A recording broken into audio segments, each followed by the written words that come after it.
calling Senator Rennick.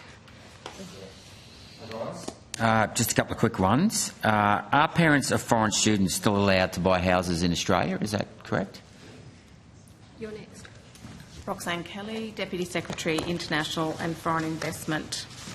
I'll just make a couple of comments that the application of residential real estate by foreign residential real estate by foreign investment is tightly regulated. Generally, they can only purchase new dwellings, but there are some exemptions. And there is an exemption for temporary residents may purchase established dwellings because they need a place to live while they're here. So the parents of foreign students can buy established houses? They're temporary residents, and that is one of the exclusions, one of the exemptions. Thank you. And then sorry, yes. Hector Thompson, Deputy Commissioner, International Support and Programs at the ATO. Just to add to that answer, obviously the temporary resident themselves would need to purchase the property. Not the parents? Not the parents. Okay, thank you. And then are foreigners allowed to still buy new builds? Yes, they are. They are. Now, given that we've got a housing shortage, is that something we could look at changing, Minister, in terms of our policy? Could I just give you the stats first in terms of the numbers, because I think that's really important. So I think at our previous estimates hearing, which were the figures for 2021, the purchase of housing by foreign investors was 0.74%.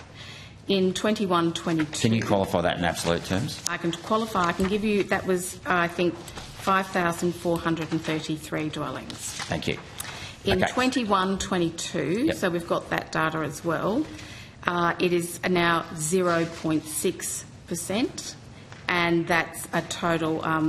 so the total number of house purchases in Australia was 590,847, of which 3,542 were purchases by foreign investors. So the numbers are very low, Senator. Okay, thank you. Now, last question. Thanks, Chair. So when people buy houses, do they have to show their passport? I mean, how accurate is that tracking? Because I've never been asked to prove my identity when I buy a house. So how do we know that those numbers are accurate if it's not being tracked by state governments?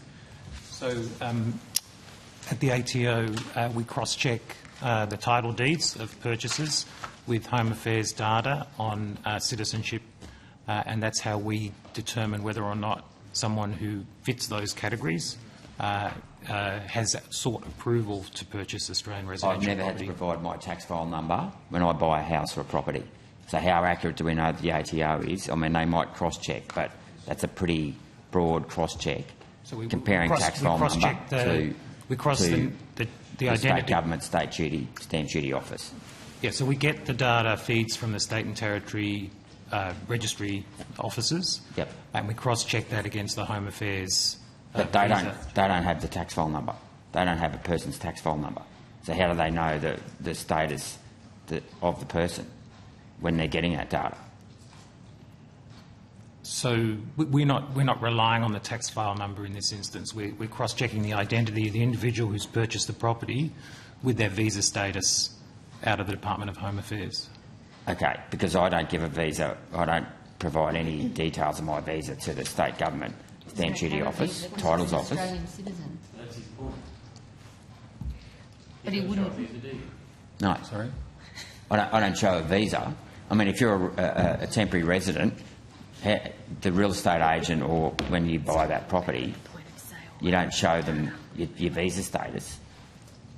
Well, I don't imagine they do, no. But I'm not thank you. That's all I need to know. Thanks, Chair. Okay.